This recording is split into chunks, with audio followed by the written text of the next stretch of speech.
तो हेलो दोस्तों, आपका स्वागत है इस यूट्यूब चैनल पर।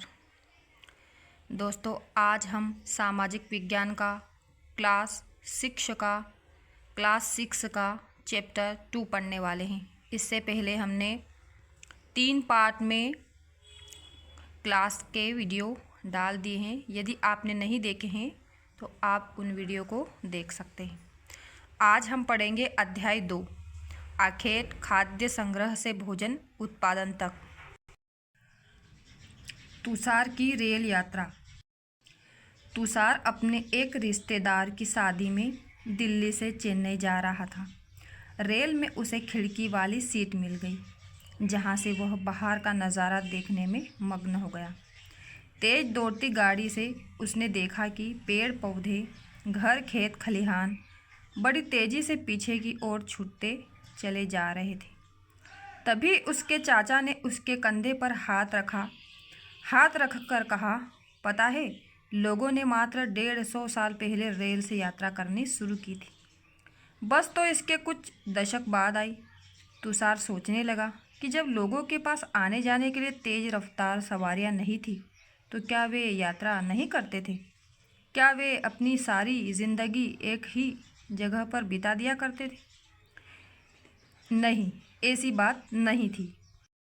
आरंभिक मानव आखिर वे इधर उधर क्यों घूमते थे? हम उन लोगों के बारे में जानते हैं जो इस उपमहाद्वीप में 20 लाख साल पहले रहा करते थे।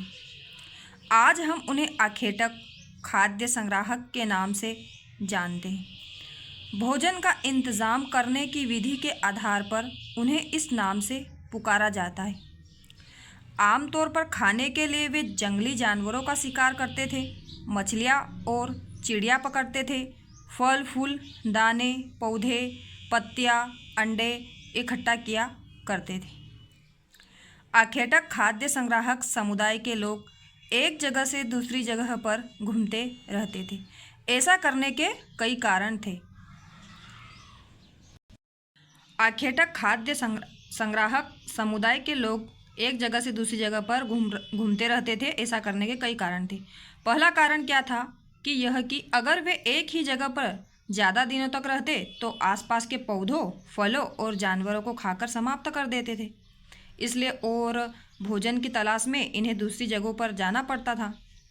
दूसरा कारण क्या था कि जानवर अपने शिकार के लिए या फिर हिरण और मवेशी अपना चारा ढूंढने के लिए एक जगह से दूसरी जगह जाया करते थे। इसीलिए इन जानवरों का शिकार करने वाले लोग भी इनके पीछे पीछे जाया करते होंगे। ये एक इमेजिन किया जा रहा है कि जाया करते होंगे। तीसरा कारण यह कि पेड़ों और पौधों में फल फूल अलग अलग मौसम में आते हैं, इसलिए लोग उनकी तलाश में उपयुक्त भोजन मौसम के अनुसार अन्य इलाकों में घूमते होंगे। यह तीसरा कारण था। और चौथा कारण क्या था कि पानी के बिना किसी भी प्राणी या पेड़ पौधों का जीवित रहना संभव नहीं होता। ये तो आपको भी पता है। और पानी झीलों, झरनों तथा नदियों में ही मिलता है। यद्यपि कई नदियों और झीलों का पानी कभी नहीं सूखता। कुछ झीलों और नदियों में पानी बारिश के बाद ही मिल पाता है। इसीलिए ऐसी झीलों और नदियों के किनारे बसे लोगों को सूखे मौसम में पानी की तलाश में इधर उधर जाना पड़ता होगा, है ना। इमेजिन किया जा रहा है। ये टॉपिक पढ़ते हैं, आरंभिक मानव के बारे में जानकारी कैसे मिलती है ना। एक क्वेश्चन किया जा रहा है कि आरंभिक मानव के बारे में जानकारी कैसे मिलती है। तो पुरातत्वविदों, पता है ना आपको पुरातत्वविद किसे कहते हैं? जो खनन करते हैं, जो पुरानी जांच करते हैं खनन के माध्यम से पुरानी वस्तुओं का, उनको पुरातत्वविद कहते हैं, है ना।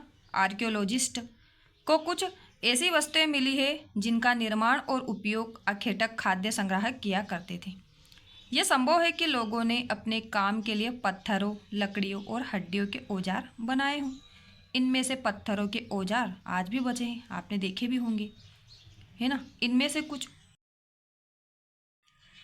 से कुछ औजारों का उपयोग फल फूल काटने, हड्डियाँ और मांस काटने तथा पेड़ों की छाल और जानवरों की खाल उतारने के लिए किया जाता था। कुछ के साथ हड्डियों या लकड़ियों के मुट्ठे लगाकर भाले और बाण जैसे हथियार बनाए जाते थे। कुछ औजारों से लकड़ियाँ काटी जाती थी। लकड़ियों का उपयोग ईंधन के साथ साथ झोपड़ियाँ और औजार बनाने के लिए भी किया जाता था, है ना। कुछ चित्र देखिए आप। पत्थर के औजारों का उपयोग बाएं से देखिए पत्थर का औजार, और इंसान के खाने योग्य जड़ों को खोदने के लिए किया जाता था। और दाएं देखिए आप, जानवरों की खाल से बने वस्त्रों को सिलने के लिए किया जाता था। रहने की जगह निर्धारित करना, है ना। मानचित्र 2 को देखो, अभी दिखाते हैं। लाल त्रिकोण वाले स्थान वे प्रास्थल है जहाँ पर अखेटक खाद्य संग्राहकों के होने के प्रमाण मिलते हैं। इनके अलावा भी और कई स्थानों पर अखेटक खाद्य संग्राहक रहते थे। मानचित्र में सिर्फ कुछ गिने चुने स्थान ही चिन्हित किए गए हैं। कई पुरा स्थल नदियों और झीलों के किनारे पाए गए हैं। देखिए आप बताते हैं हम आपको। देखिए मानचित्र 2 है, ये बुर्जहोम, मेहरगढ़, है ना, भीमबेटका, नर्मदा नदी, ताप्ती नदी, मुंबई, इनाम गांव, हुसगी, कृष्णा नदी, कोल्डिवा, महागड़ा, चिरान, गंगा नदी, कोलकाता, दाउजली, हेडिंग, बंगाल की खाड़ी, कुरुनल गुफाएं, इधर है अरब सागर। फिर ये इधर देखिए पय्यमपल्ली, कावेरी नदी है ना, अदिनचन्नूर है, लक्षद्वीप है।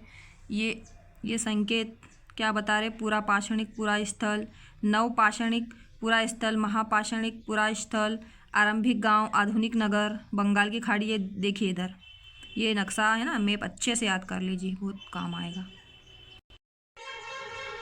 चूँकि पत्थर के उपकरण बहुत महत्वपूर्ण थे, इसलिए लोग ऐसी जगह ढूंढते रहते थे जहाँ अच्छे पत्थर मिल सके। ये क्या दिया है, शैल चित्र। इनमें हमें क्या पता चलता है शैल चित्र से, है ना। एक शैल चित्र देखिए, इस चित्र के बारे में बताओ।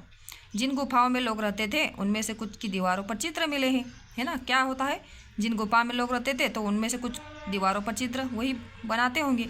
इनमें कुछ सुंदर उदाहरण मध्य प्रदेश और दक्षिणी उत्तर प्रदेश की गुफाओं से मिले चित्र हैं। इनमें जंगली जानवरों का बड़ी कुशलता से सजीव चित्रण किया गया है ना।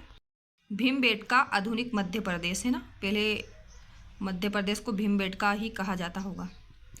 इस पूरा स्थल पर गुफाएं व कंदराएं मिली है। लोग इन गुफाओं में इसलिए रहते थे क्योंकि यहाँ उन्हें बारिश, धूप और हवाओं से राहत मिलती थी। ये गुफाएं नर्मदा घाटी के पास है। क्या तुम बता सकते हो कि रहने के लिए लोगों ने यह जगह क्यों चुनी होगी? दिमाग लगाइए आप। पत्थरों की चट्टान, है ना।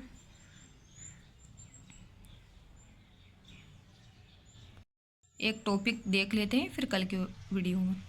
ये देखिए पूरा स्थल, तो किन्हें कहते हैं पूरा स्थल?